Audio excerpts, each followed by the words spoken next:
আসসালামু আলাইকুম।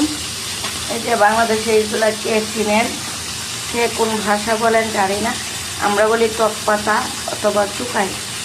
লাল টুকটুকা দেখেন, তাজা কি সুন্দর। সৌদি আরবে এগুলি চাহিদা আছে। ওইটা কি করে, এই যে এগুলি আছে না, এগুলো শুকায় মাথায় দিয়ে কালার করে। এই যে পাতাটি, এটি শুকায় নেব, প্রচুর চাহিদা এগুলি এই বাসার। এভাবে জাল দিয়ে পরে মাথা দিই, পাতার জন্য মাছ দিব।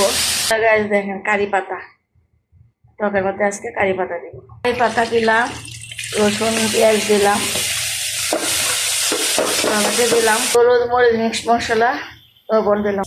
এই যে আমার টক দিয়ে দিলাম, হ্যাঁ চুকাই। এখন জল দিব, কাঁটা ছাড়িয়ে নিলাম, কাঁটা লাগবে। মাছ দিয়ে দিলাম, কাঁচামরিচ দিলাম, একটু টমেটো পেস্ট দিলাম ঘন হওয়ার জন্য। এই যে আমার টক হয়ে গেছে।